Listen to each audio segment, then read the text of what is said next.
So what's up mga Kabakats? It's me, Try Rai from Team Kabakats. So nandito tayo sa part 2 ng ating papayat sessions. So guys, we will meet up with Try Tepsi and Ken the Man, with Troll the Troll, mga ka-teammates natin yan sa Team Kabakats. So tutulungan natin sila sa bago nating vlog na to. Gagawin natin is titingnan natin kung ano yung kinakain nila, monitor natin kung ano yung kinakain nila pre and during and post ride, 'di ba? So ito yung mga tipo ng mga tao na nag-exercise sila pero lakas na kumain. Yung mga tipong well, COVID kasi ngayon, wala kami sa race weight. Honestly ako rin nag-gain ako ng weight. So sila rin nag-gain sila ng weight, and it has been our prerogative, our team prerogative na bumalik kami sa dati, balik alindog. Kaya yun ang gusto namin mangyari. Kaya gagawin namin to and sama namin kayo. Alright? Bye!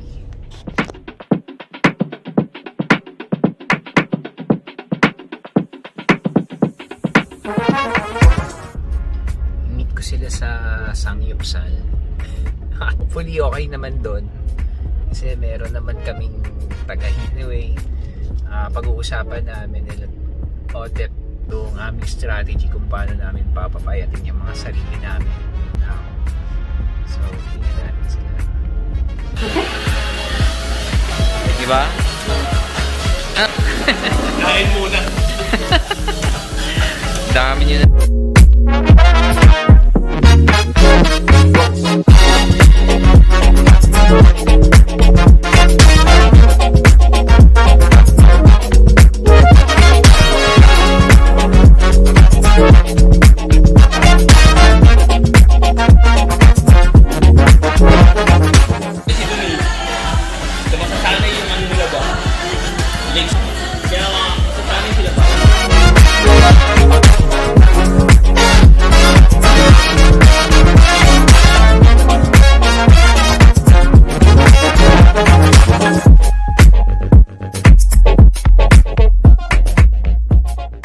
So ayan, kakatapos lang namin magsangyupsal. So pakilala ka nga, pre. Ako si Ken Labasilla. Ken. Ikaw, pre. Tepsi, Otep. Try Tepsi. Good, sarap kumain. Sarap, sobra. So guys, sila yung mga magpapapayat daw. Kita nyo naman yung mga channel Anong weight mo ulit?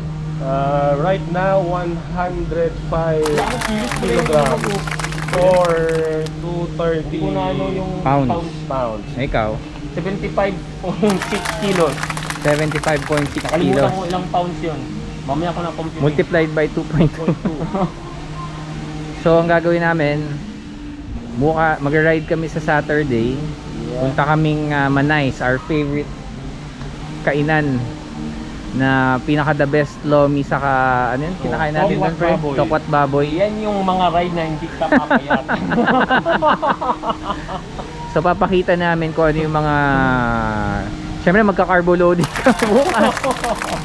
Carbo loading. Tapos after nun, after ng carbo loading, takbong 20 lang. mag-ano kami, tignan natin yung mga sinadala natin pagkain pagka nag-ride. The same time, kung ano yung kinain natin sa Manay, yung the best. Yun, the best. Hinintay natin si Chol para ano? Troll. The next morning. Good morning. So pre-day ride to. And dahil pre-day ride, feel ko gusto ko mag-carbo loading. So medyo hindi tayo magda-diet ngayon. Ano lang tayo, kakain tayo today. Tingnan nyo. Yum! Whopper, baby! Whopper meal. Carbo loading day, pre-ride. Alam na. Lunchtime. Well, sure naman babay tayo. Yung chicharon to. Yum! for snacks, I have Krispy Kreme donut.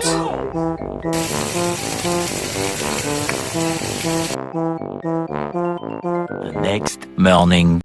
Ayan guys, medyo makulimlim. Tapos basa pa yung daan. So umaampon, umulan na. So wala tayong choice. Maglo-long ride pa rin tayo pero sa Swift na lang. Breakfast. It's time for a ride. Let's go, go, go, go. A few moments later. So, ayun guys, mga kabakats, na uwi din tayo sa indoor training by Swift. Umuulan sa labas, basa yung daan. Siyempre, sa mga panahon ngayon, we need to keep safe. Sabihin, baka mamaya magkatakas tayo pag naulanan tayo. O siyempre, pagka nandun ka na sa ride, tapos naulanan ka, wala ka ng choice. Pero ngayon, nagsisimula pa lang, may choice pa tayo. So ngayon, magsiswift muna tayo. Mag-aim pa rin tayo ng 80 to 100 kilometers today para the usual na ride natin. Then, yung mga nutrition natin yan.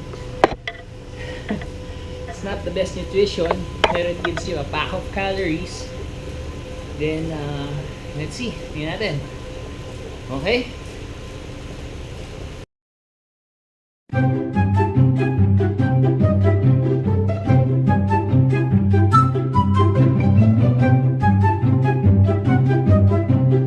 Lunchtime. So guys,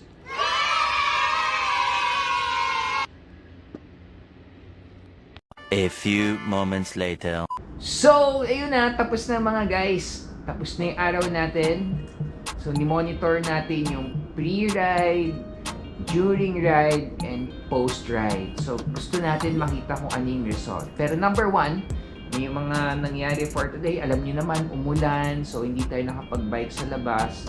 Number two, hindi natin nakuha yung 80 to 100 kilometers natin na goal for today. Ang nangyari is nasa 1.5 hours lang tayo nag-bike and only around 45 kilometers lang. So, I'm sorry guys, hindi natin na-reach yung goal natin na long ride today. Kaya medyo disappointing. Pero it's still worth to look at kung ano yung naging result ng ating pagmomonitor ng calories from yesterday hanggang today.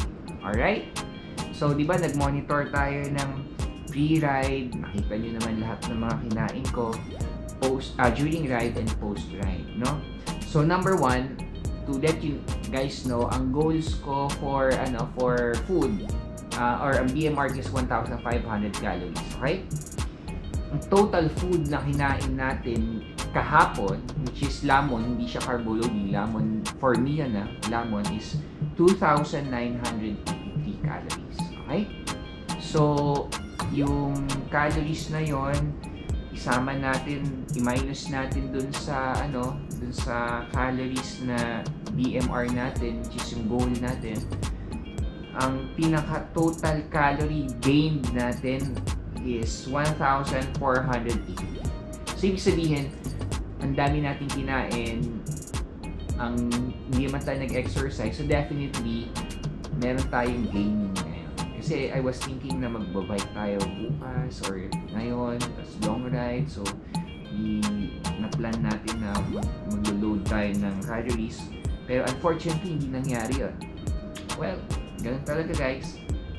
So, kita nyo na rin yung kinain ko for today. At ang food na kinain natin is actually okay eh. 1,454 lang. So, medyo controlled yung kinain natin ngayon. And yung exercise na calories na na-burn natin is 899. So, may calorie deficit tayo ngayon, guys. Ang calorie deficit natin today is medyo malaki, is 945. Pero guys, we need to factor in yung calories na kahapon saka yung calories ngayon. So, pagka sinama natin yung na-burn nating calories minus dun sa calories na nakain natin kahapon, ang total calories na gain natin is 530. Unfortunately, nag-gain tayo guys.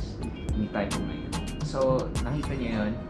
So, ibig sabihin, kahit na nag-exercise kayo, it's not enough. Dapat kasama din yung balanced diet. Siguro kung tinanggal ko yung yung mga chicharon doon, isang pizza or fries, baka mamaya nag-calorie deficit pa ako ng mas malaki. 'Di ba? Tapos factor in mo pa kung nakapag long ride, 'di ba? Ano pa yung magiging result noon? So napakaganda sana. Kaso napakain tayo ng marami. 'Di ba? Masarap kumain kasi I understand that. Masarap kumain. Pero you have to realize na hindi ibig sabihin na nag-exercise ka, pwede ka nang kumain ng kahit anong gusto mo. You really have to control it. Okay? So, next vlog, ang mga next vlog natin, yung third session of this vlog is, ang gagawin natin guys is, kakainin natin, kokontrol natin yung calories natin. Then we will set some exercises, daily exercises, na gagawin natin, and itatry natin i-reach yung calories na 500 calorie deficit per day, or kung di naman maging consistent na ganun, at least magkaroon ng 3,500 calories deficit for a week. So I'll weigh in myself and my crew, sila Otep, sila Ken, tingnan natin kung makakasama sila. Then, tingnan natin kung magka-calorie deficit kami and kung it really works na mag-lose weight kami kahit mga 1 pound at least. Okay? So, yun lang muna guys. So, stay fit. Mag-iingat kayo lagi. It's me, Try Rai. So, subscribe. Like this video kung gusto niyo yung content. Follow niyo yung mga iba naming mga ginagawa dito sa channel na to. Alright? Bye!